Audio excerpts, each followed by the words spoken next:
re-register. It's completely my fault. We'll own it. That's with the link.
Episode for like 5 weeks until we moved to our monthly platform, and I was going in and trying to change the time for the next one, and when I did that, it messed everything up. So I apologize, and I'm sure you'll have to re-register for the next one, which will be on Wednesday, August 12th.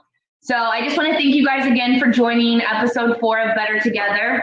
This episode will feature, I can shamelessly say it, one of my absolute favorite people, motivational speakers who has been very influential in my life, De'Marco Fomby. De'Marco has been a leading voice with the Teen Institute and Operation Snowball programs for, I think, 5 years now. And tonight he's going to talk about what is white privilege, what is being an ally, what an ally truly looks like, and dig into a little bit more. So, De'Marco, thank you for being here, and turn it over to you. Awesome. So, everybody, thank you so much for joining us on this Wednesday evening to literally push the needle, move the needle, and push the conversation forward. I would be remiss if I jumped right into this thing and did not give just a huge kudos to the entire CGTI and Operation Snowball team and administration. Thank you so much to all of the previous speakers and panelists who have been here. Thank you so much for opening up, being vulnerable with us and helping us further this conversation. I had a couple goals that I wanted to accomplish with this conversation tonight. Number one being, I want to help us make sense of everything. What I want you guys to understand, if you're here seeking knowledge, you're committed to the change and helping to move things in the right direction. But I want you to understand one thing too, is that by coming here, the people who are speaking, we may not have all the answers because it's still fresh. It's still happening.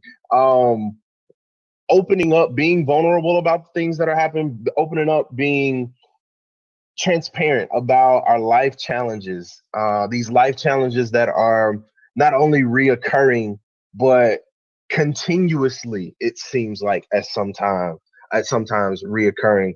I wanted to be able to bring it all together for you and help kind of make sense of it so we can go ahead and take the next step forward. I do say that with the caveat of, hey, I'm no expert. I'm just the guy who is passionate about other people, and I want to do all I can to make sure we come together. The only way this thing gets better is if we do it together. So with that being said, I want to dive right into it. And I want to give you my perspective, not only as a Black man, but as a member of the Black community. And first, I'm going to tell you, y'all, we are tired. As people of color, we are exhausted. We are so tired. And it seems like there is a constant uphill battle that every time it seems we gain a little traction, something slips and falls and knocks us right back down to the bottom of the hill. We can look at case after case. We can look through all the history books, even some of the pages that history has tried to erase and eradicate. Things seem to always go back to me being a suspect.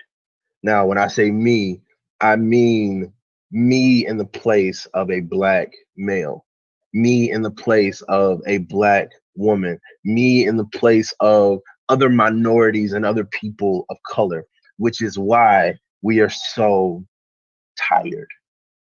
I will address a question that not has necessarily come up here. Oh, and with that being said, too, please ask questions in the chat.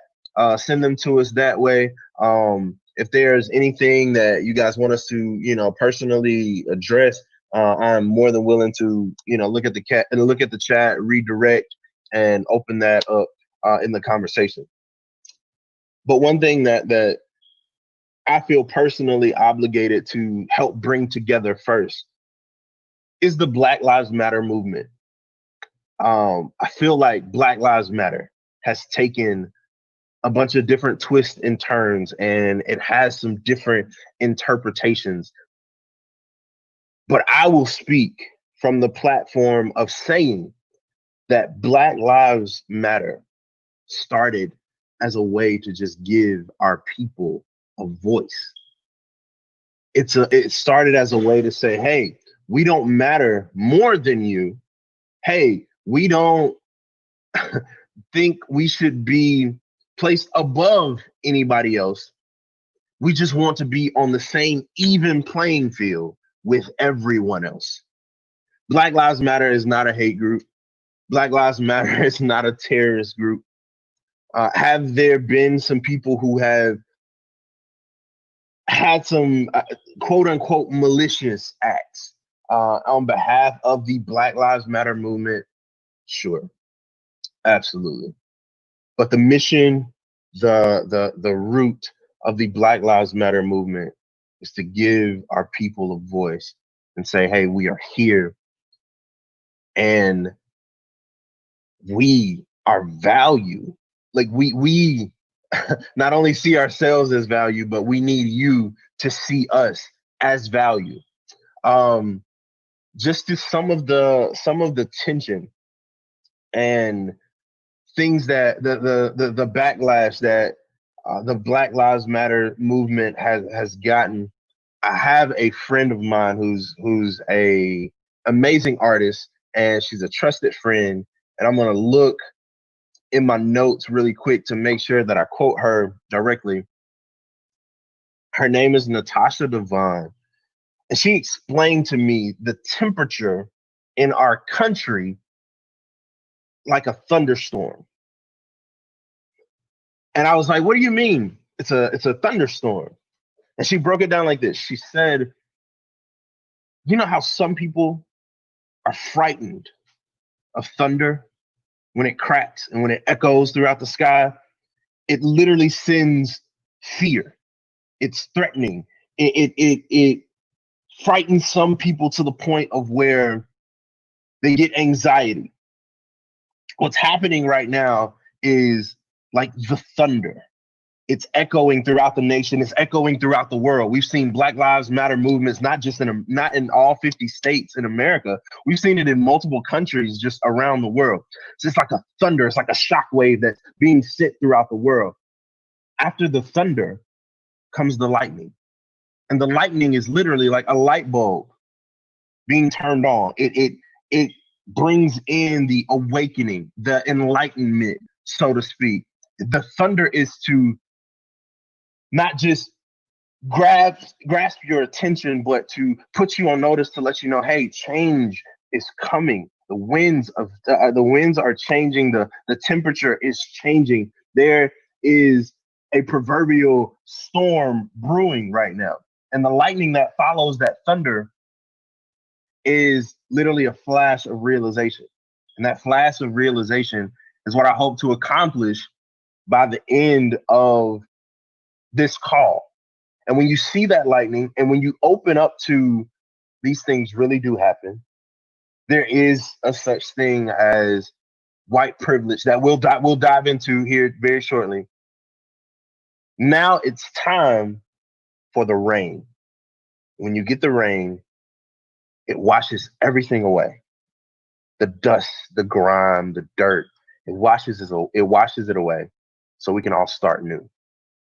This is a thunderstorm, and where thunderstorms make some people uncomfortable, thunderstorms don't make everyone uncomfortable.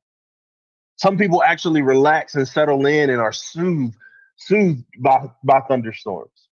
And so if we look at the temperature in our country, the atmosphere in our country, I'm not a meteorologist by any by any means. But if we look at this pressure and the atmosphere, to throw out all of these weather terms, we look at the things that are happening in our country, it's very symbolic of a thunderstorm.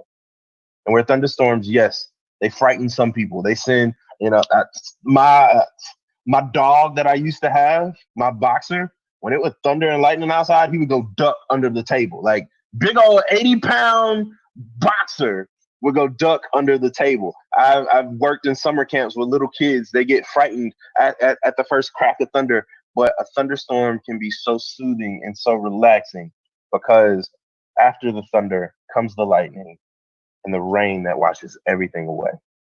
And we're hoping to move towards where we can wash all of the bad press, all of the bad connotations, all of the misguided efforts or misunderstood actions, where we can wash that away and we can start together as Americans, as people of color, as people of non-color, as friends and as family. We can start with a clean slate and we can move toward progressing our country to truly, truly being great.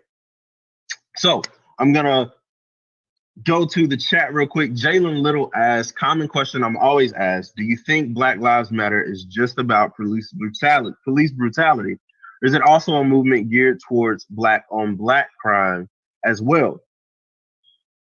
Personally, if I was answering that question, I would say Black Lives Matter definitely started and is rooted in police brutality. That's it. That is the origin of it. That's why it had to come about. It's its genesis, so to speak. Black Lives Matter because it seems, and there you can call it evidence, you could call it cases, you could call it isolated cases, whatever the case may be. There is an alarming number of people of color fatalities that happen that seem unjust. I'm not talking about an armed robber who goes into a store and gets gunned down for robbing the place. I'm not talking about someone who commits these heinous crimes or someone who's even battling PTSD and ends up dying as a result of death by officer. We're not talking about those cases. We're talking about a 15-year-old boy going to the store to get Skittles, or a jog around a suburb, or we're talking about a guy who's suspected of writing bad checks, is pressed to the concrete by law enforcement's knees. We're talking about a young man sitting on his couch at the end of the day, and a police officer busts through his door and shoots him, even though she's off duty and he's at home on his couch. Those are the isolated incidents that we're talking about. To address the black on black crime talk, personally, the way I feel about black on black crime is that conversation, again, seems only directed at black people, where there's no section for white on white crime, or Latino on Latino crime, or Chinese on Chinese crime. People are affected by the people that are close to them. These things happen, and it seems that our culture, our skin color, gets the tag of black on black crime, as if no other race, no other ethnicity, no other culture commits crimes against their own race, culture, or ethnicity. Black on black crime is an issue, but it's as big of an issue as any other crime. Crime is crime. You break the law, you need to deal with breaking the law. Doesn't matter who commits it. Doesn't matter if it's a big executive laundering money, or a middle class worker who's, trying to make ends meet, selling single cigarettes outside of a store. Crime is crime. If you break the law, it should be dealt with accordingly. That's how I would answer that question, Jalen. So keep the questions coming. I want to dive into the topic of white privilege. Whew, man, let me tell you, I have gotten some heat, especially from this southern region, down here in good old Mississippi, man, down here in the South. When you say or you speak on white privilege, it comes across as an insult. And I get it. No one wants to say, I don't look at Brett, who is a near and dear friend of mine. I don't look at Big Swole and say, hey, Big Swole, we're both motivational speakers who are out here trying to inspire and change, the youth of America. We're trying to change their lives. But Brett, I hate you because you have a leg up on the competition that I don't have. That's not white privilege. The term white privilege is not it's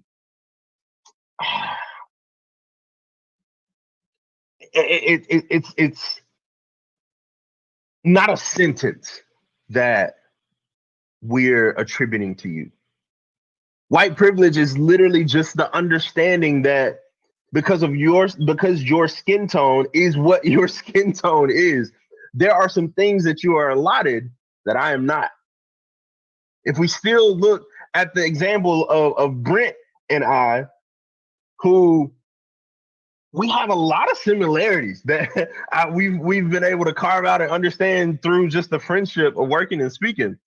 But if you were to look at Brent and I just from the outside, I would be taken in social context as the big aggressive speaker who gets loud and he's passionate and he talks with his hands. And because I'm the stature I am, I could be assumed as the aggressive person without realizing that I'm the guy who at the drop of a hat could talk in the voice of Mufasa or Simba or sing The Little Mermaid. And Brent could do the same. But if Brent and I are standing having a conversation and I'm talking with my hands and I can be passionate about, hey man, these kids are going through this and these are the things that we need to address and these are the topics that we need to go over, because I'm exaggerated and because I'm bigger than Brent and because my emotions are coming through my speech, it'd be more likely for somebody to come over and say, hey, are you okay? And they'd be talking to Brent. White privilege is not something that you select or you sign up for. But my skin color is not something that I selected or I signed up for either. Something that I'm very proud of. I love my melanated skin. My eczema gets on my nerves and it drives me up a wall, and I spend more money than I care to admit, but I love my melanin. I love it. But my biracial daughter, I love everything that she is. Everything that she is. Her Irish and English heritage on her side and her African American heritage from my side. I love every bit of it. Ashley Webb is no less of a sister to me, and we share not one strand of DNA. Riley and Nicolette and Isaiah and Natalie, like these are all people I call family. But they don't look like me, Jalen, or Cedric. And when we can all get to the point to where we treat each other the same way, regardless of what our skin looks like, if we can get past that and we can truly deal with the heart of the person, we can realize the same way I'm criticized or targeted by my black skin, that's the weight that it carries. Your white skin carries a certain weight and certain responsibility to it as well. And when we can acknowledge that from each other, and we can share the responsibility of truly taking care of each other together, then we'll understand that, you know what, as a white man, I made this analogy in a conversation that I was having earlier. White privilege is simply saying that I apply for the same job my white best friend, Dexter, applies for. But they see the resumes and they see the names atop of the resume. They see De'Marco and they see Dex. Dex is more likely to be chosen than De'Marco, or just looked at. It's more likely to just be looked at and considered more than De'Marco. Is that Dex's fault? No. Is that De'Marco's fault? No. But we both have a responsibility to make sure that we bring the best we possibly can to the table to be accepted for that job. And it's us as people. It's the people of the United States of America. It's our responsibility to work to combat that systematic oppression that says De'Marco's name should go to the bottom of the stack while Dex's name should go to the top of the stack. That is our responsibility. That is what we are here to do. It's not for me to tear down my brother Brent and say, Brent, you got white privilege and I don't appreciate you and I got a bone to pick with you. No, it's for Brent and I to get together and say, hey, brother, I'm going to fight for you so that you have the same opportunities that I have. You have the same opportunities to speak in the same schools, to touch the same lives, to inspire the same people that I have. We're going to work together to beat this systematic system of oppression that has held us down for far too long. That's how I address white privilege. It's that simple. It's not a sentence for you. It's something that you have, and it's something that I don't have, but it's not something that we can't figure out and combat together. So back to the questions. I see. Can I speak on how damaging All Lives Matter is in opposition to Black Lives Matter? Isaiah, absolutely. Take the floor, my man. Oh, I was asking for you to speak on it. Okay. I can touch on it real quick from my perspective, though. So when I think of Black Lives Matter is an organized movement. There are protests and things put together, and there's organization to it. But when I hear people talk about All Lives Matter, there is no organization to it. I've never seen an All Lives Matter protest when, anyone gets, shot by someone else. I don't see any sort of All Lives Matter movement happening when people are discriminated against. So it's not an organization. It's not, there's no All Lives Matter protests. So really, when people talk about All Lives Matter, they're just using it to silence the Black Lives Matter movements and the things that they are doing. I've noticed that by saying by saying Black Lives Matter, some people are threatened by that. And what is threatening about saying that my life matters? I didn't say your life didn't matter. I just said that my life should matter. You guys, the way I approach life, the way I approach my speaking career, comedy is a huge part of just who I am. Me on stage, I like to think this could be totally De'Marco by himself. I think that in my stage presence, you'll get a little bit of Bernie Mac, you'll get a little bit of Eddie Murphy, you'll get a little bit like Kevin Hart when I can do it. Like I like to attack certain things like that. And the best response I've seen, or the best way to combat All Lives Matter, came from a comic. And he approached it like this. He said, when people say all lives matter, really? Semantics? That's what you want to deal with? Okay, so I'm in a relationship. I'm married. I'm with my wife. And my wife says, honey, do you love me? Oh, sweetheart, I love everyone. All lives matter. I love everyone. Now, yes, that is hilarious. That is hilarious. But I don't know how many of you on this call are married or in serious relationships. But would that work for you? Would that work for your spouse? Do you love me? I love everyone. What do you mean? But when you think about that, saying, hey, Britt, does my black life matter to you? Laura, does my black life matter to you? Nat, Nicolette, does my black life matter to you?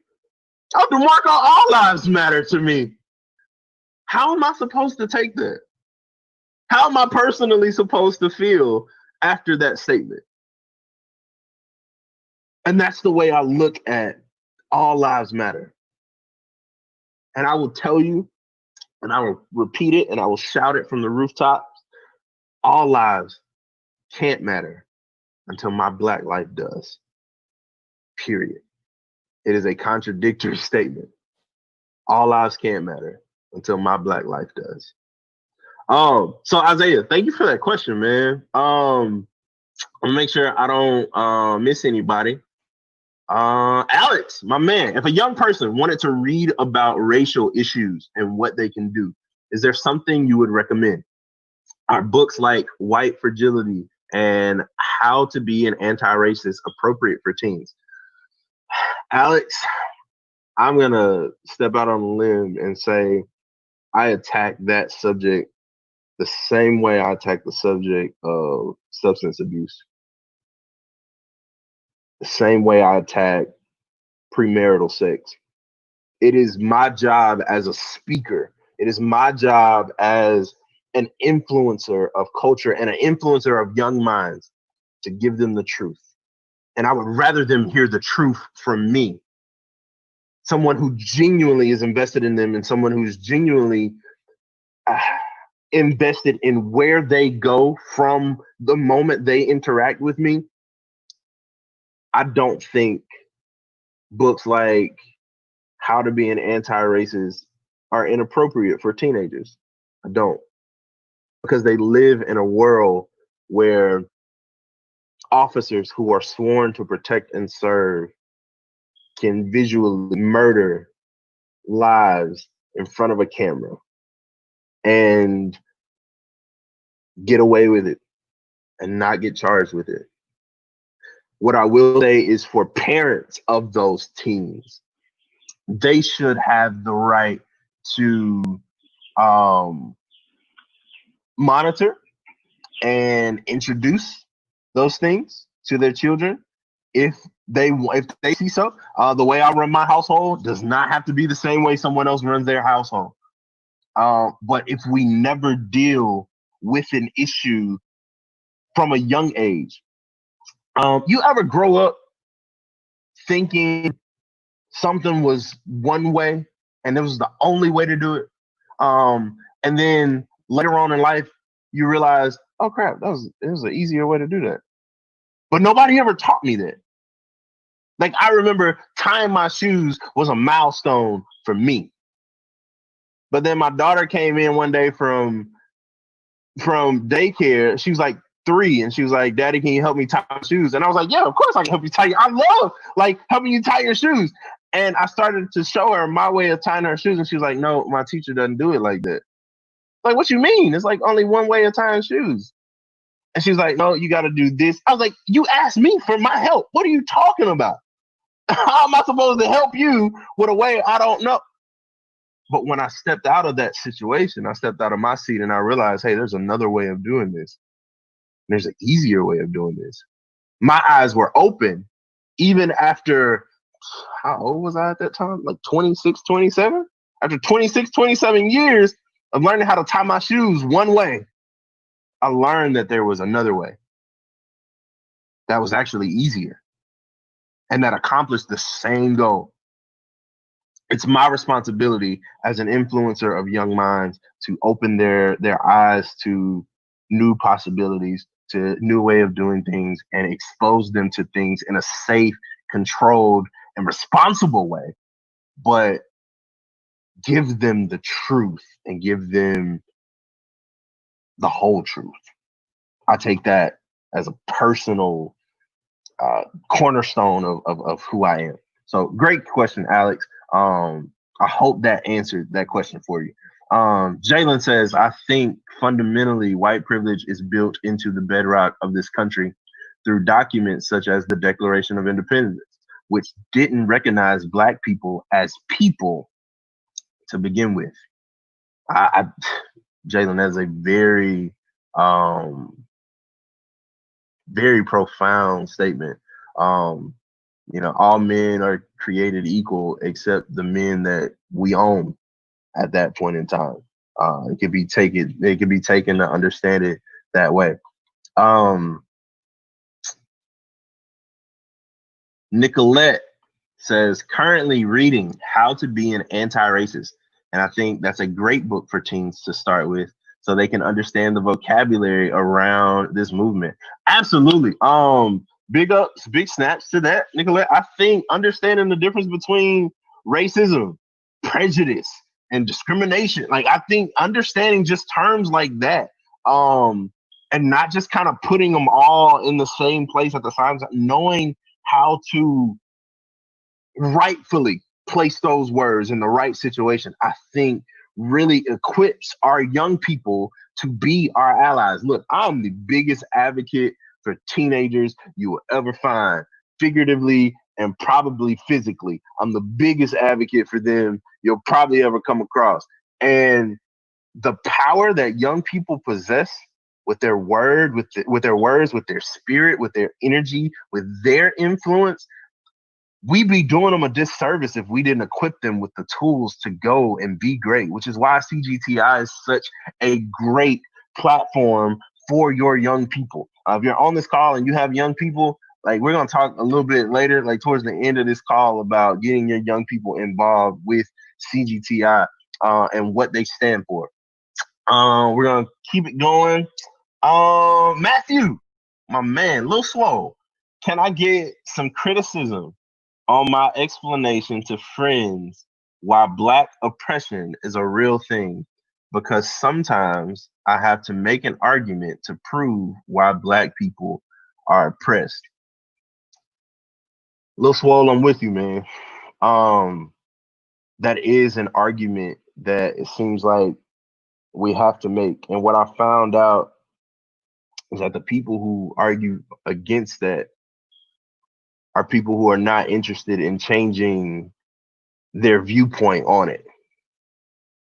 It's hard to look at some things in front of you.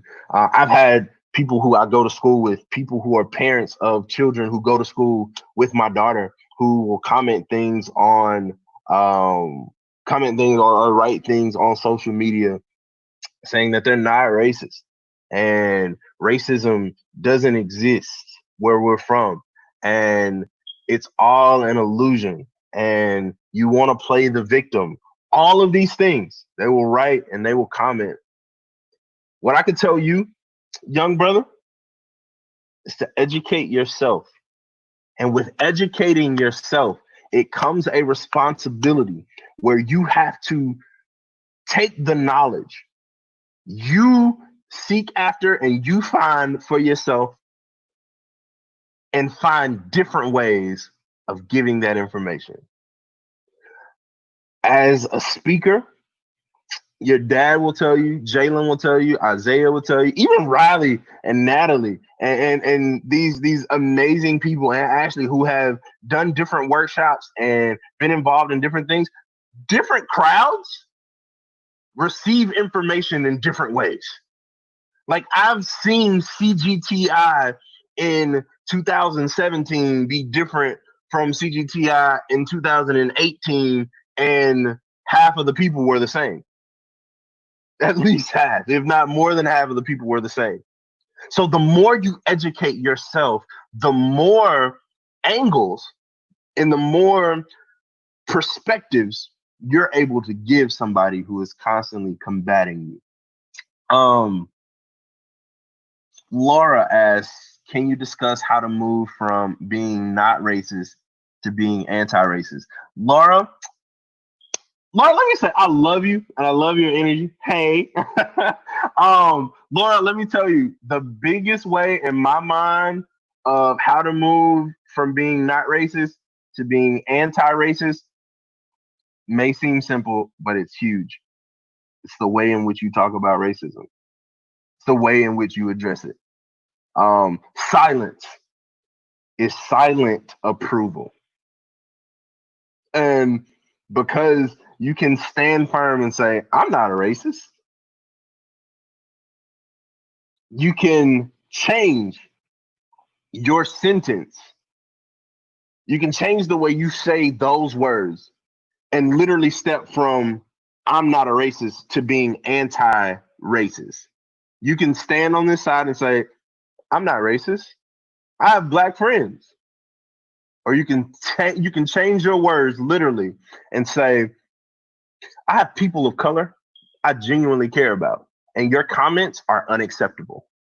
And you didn't claim to be an anti-racist one time, but the way in which you approach your conversation, the way you approach people's actions can literally change in an instant and move you from not a racist to being anti-racist.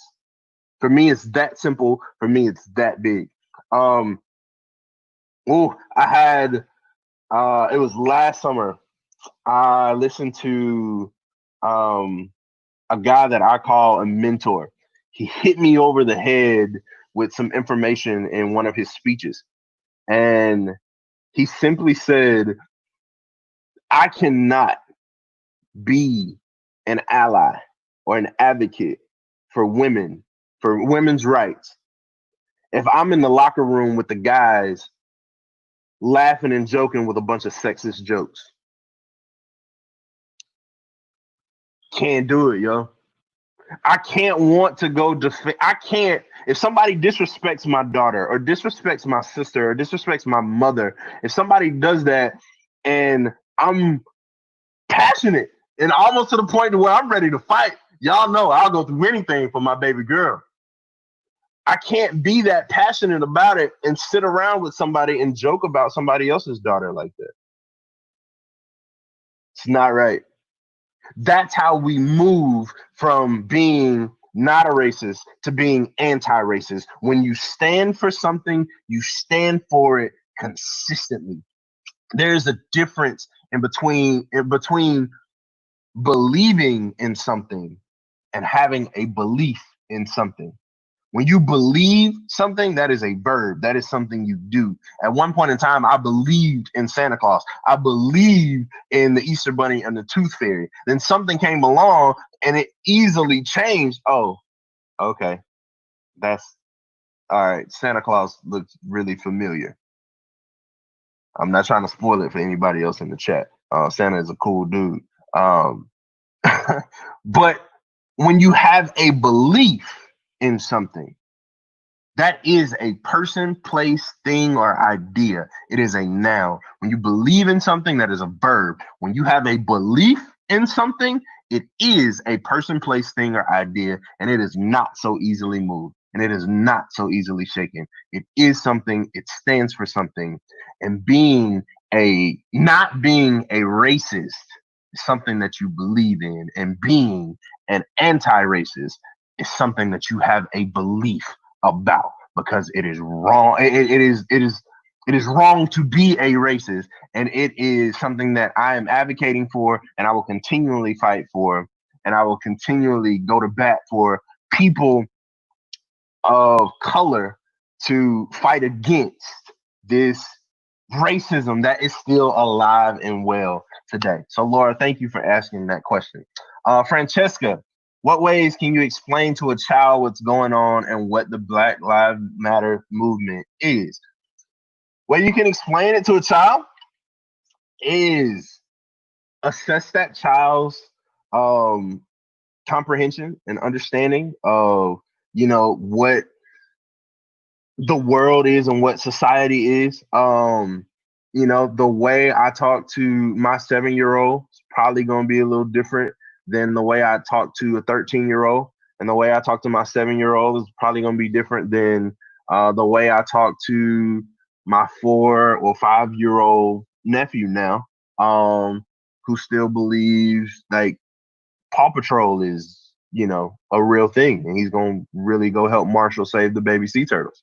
I would address it in a different way, but telling them the truth. The way I would explain it, again, this is not, I think, the way you should explain it or how it should be done. The way I would explain it to a child is first assess their level of understanding and their level of comprehension. And I would relate it to them in terms that they could understand.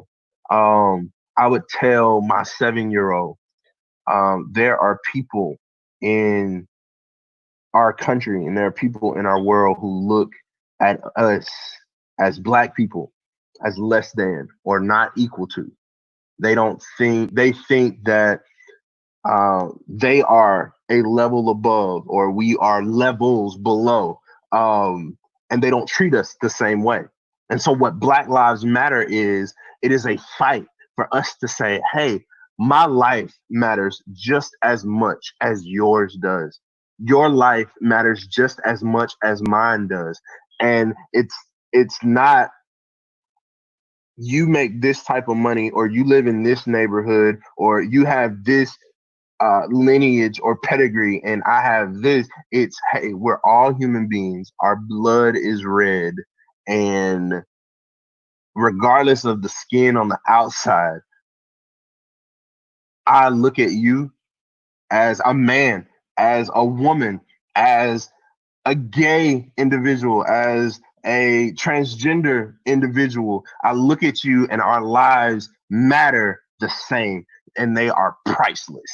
You cannot put a price on my Black life, and I cannot put a price on your white life, and I cannot put a price on your transgender life or your gay life or any other thing. We are people, and Black Lives Matter is a way to say, hey, we matter just as much as you do. That's how I would explain it to my 7-year-old. Y'all are coming with the questions. Woo! Y'all are on it. I love it. And I want to make sure I get everybody's question and not be cut off from time. Let's see. So thanks, Francesca, for that. Brent. Yes. Kendi's other book, Stamped from the Beginning, is an absolute eye-opener. It's heavy. He also has a teen version of the book looking into how that one reads for our younger minds. Love it. There's a wealth of knowledge in this call. And I challenge each and every one of you to connect with the resources here on this call, connect with the people in this call, and continue to come back to these conversations that are going to be moving to once a month from now on. Continue to come back, learn more, and give more.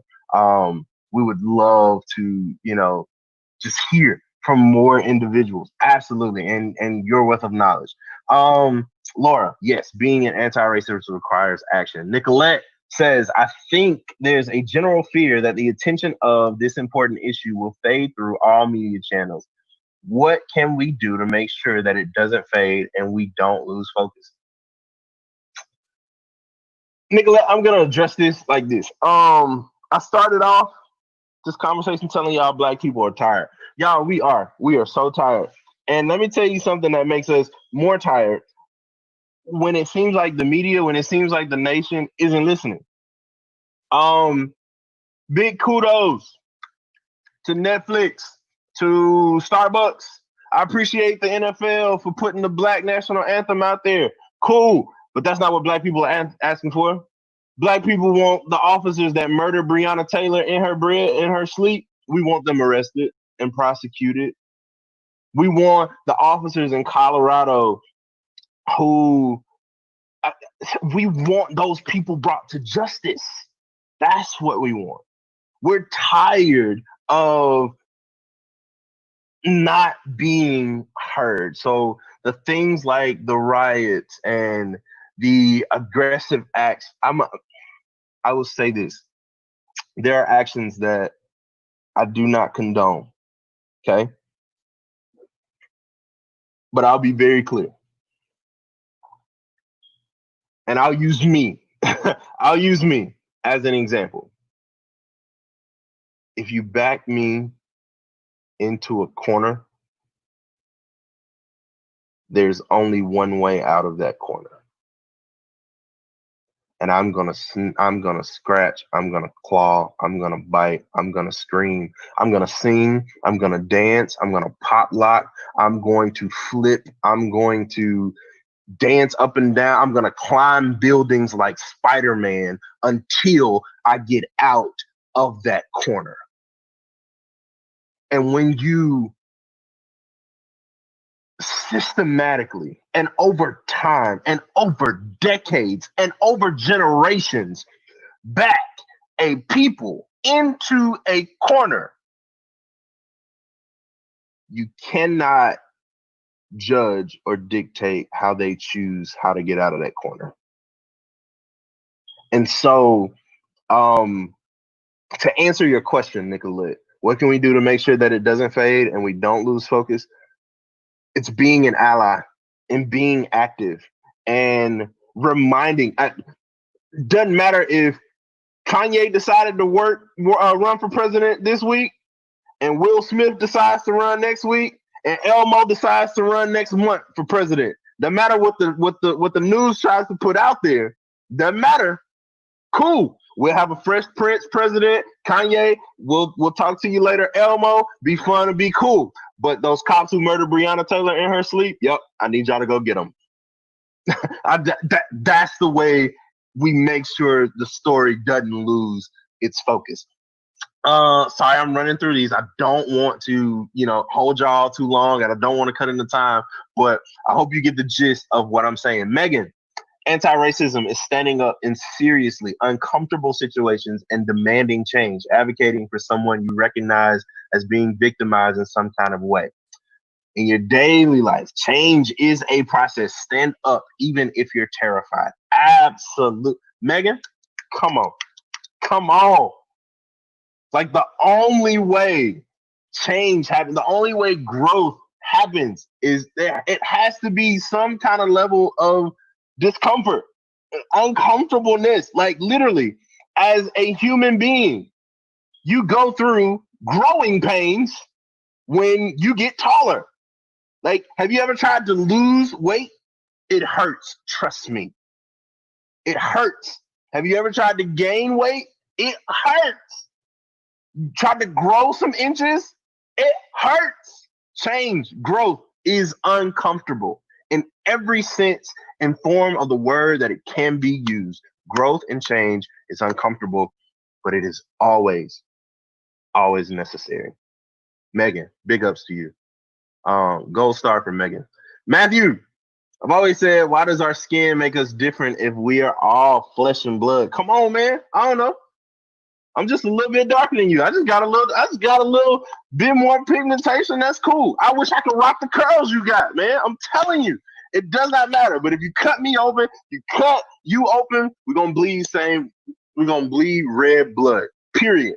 If you need a liver transplant or a kidney transplant, I'll be happy to give you one of mine. I'll give you a piece of my liver and give you one of my kidneys. Absolutely. Wouldn't think twice about it. Mackenzie, how can I be a better ally to my friend who is biracial with an all-white family who does not support and understand Black Lives Matter? Mackenzie, I want to make sure I address this question before we run out of time.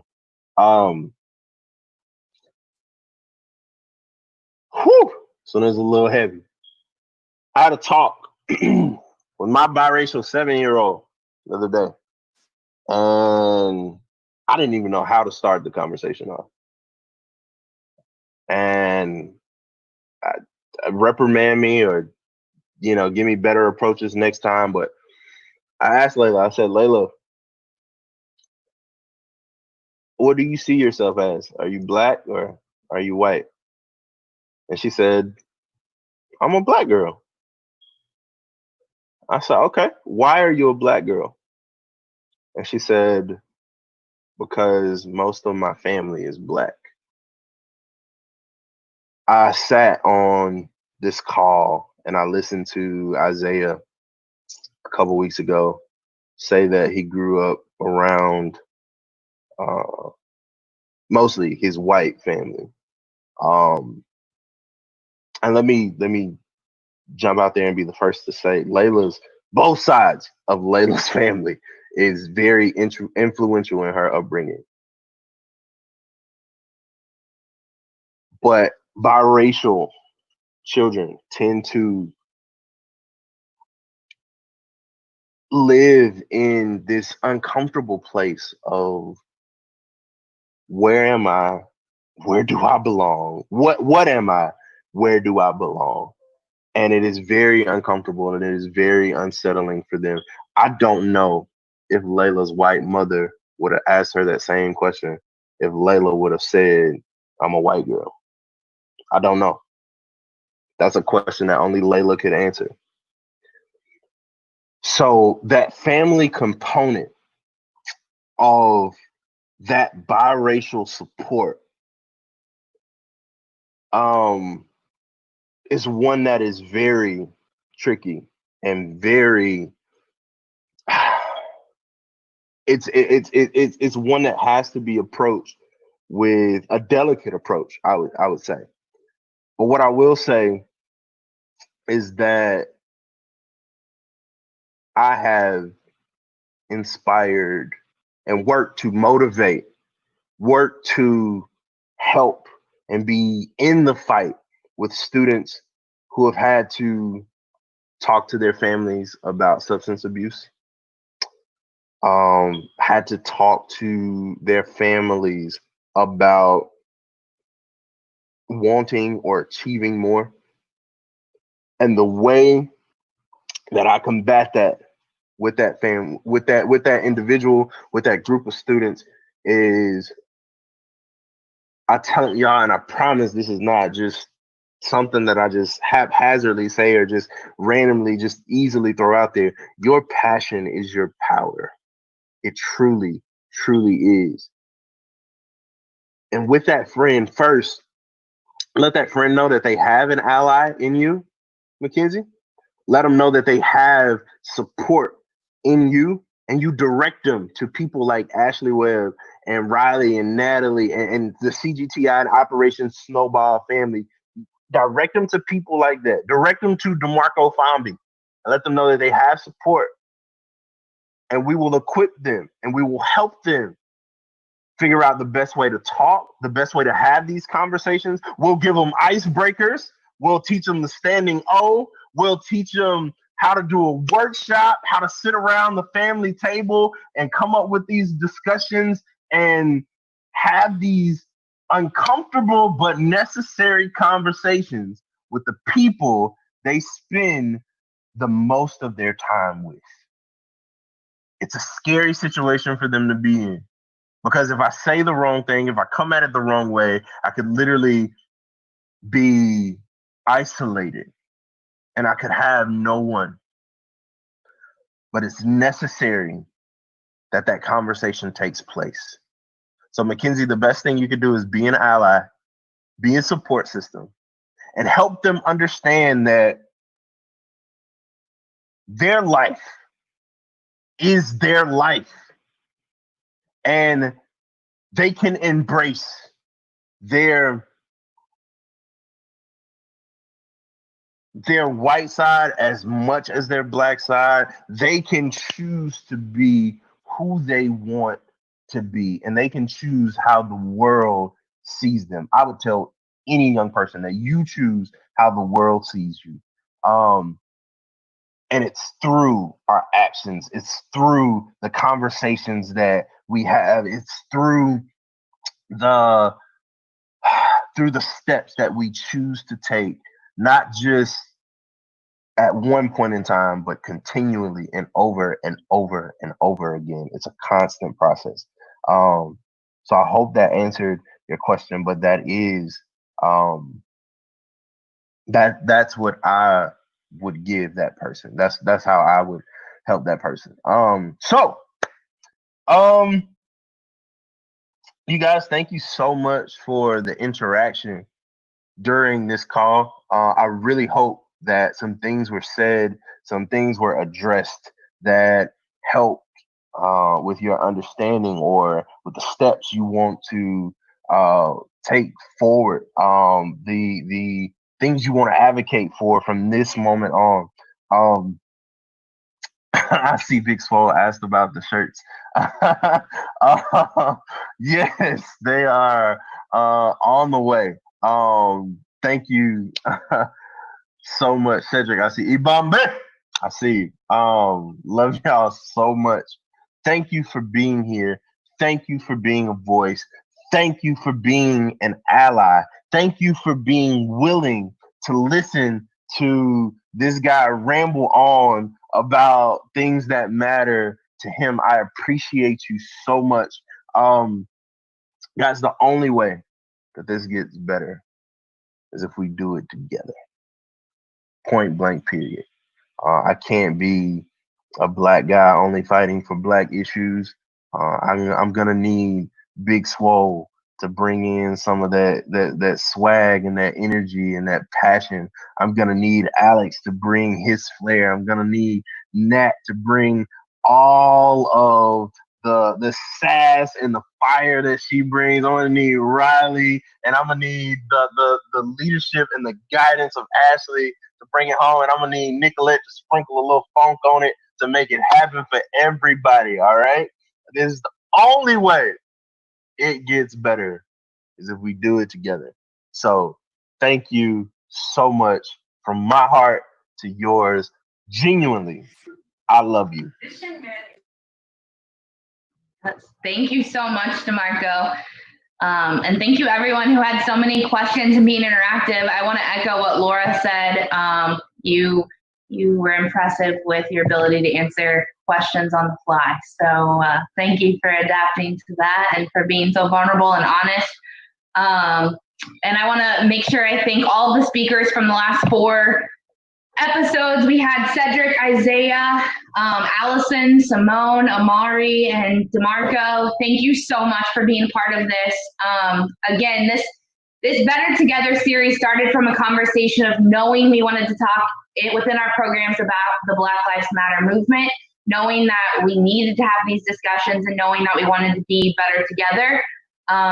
Started with Isaiah and Cedric and me brainstorming with De'Marco, and it expanded into 4 episodes, and we're so grateful for all of you for joining on, and we do want to continue this conversation, and we will do it on the second Wednesday of every month, as long as you guys will continue to join us, as long as we continue to have those who want to be better together and those who want to learn more and who want to advocate about Black Lives Matter and be an ally. So thank you so much to all of you. Thank you so much again to the speakers. Much love to you all. Enjoy a 5-week break. But if you're looking for something to do, you can join us for CGTI on July 19th, a virtual teen institute. And yes, De'Marco, show that shirt. We are going to put these shirts, and hopefully by the time we get back together, we will do an order of these. It says we can, we will, we must make it better together. It's De'Marco's creation. I will not take any credit for that, but we do want to offer it to everyone who would like one. So thank you guys. Thank you. Actually, can I jump back in there one more time real quick? Y'all, she will not take credit for it. Y'all, Ashley is an amazing just administrator, leader, and inspiration and motivator. Y'all, she deserves a standing O. Ashley, your leadership and your friendship is amazing. We love you so much. And if you're on this call and you are influential in the lives of young people, if you have young people, please get them connected with CGTI and with Operation Snowball. We're having our virtual summit. I say we because like they just think that I'm family now. I don't care what they say, but like the virtual summit is happening the 19th to the 22nd. Please invite. I don't care if it's your cousin who lives in Delaware. Invite them to the summit to hear from these amazing leaders. CGTI is the place for youth leaders to be. Every single summer, all throughout the year, it does not matter. Get your nephews, your nieces, everybody, call them, tell them, register. It's free. It's only going to be for like an hour or so a day, but it's going to be amazing information. I see y'all clowning me about Delaware. It's all good. It's cool. I said what I said and I meant it and I'm going down with the shit. Yo, but seriously, if you have young people, young leaders, they need to be connected to the CGTI Operation Snowball network. So get them here. Please get them here. Thank you. And yeah, De'Marco is family. He's going to kick off a keynote on Sunday. Delaware, still state, Jalen. But yeah, we welcome Delaware. Yep, we welcome them. So thank you. Allison is just dying right now, and I am here for that because she is gonna roast you afterwards for see. Totally have friends in Delaware. I'm making them get on this call now. Yes. Yes. Awesome. Well, thank you guys so much. Thank you for joining us, and we will see you again on August 12th, Wednesday, August 12th. Thank you so much. Have a good rest of your week. We will see you soon.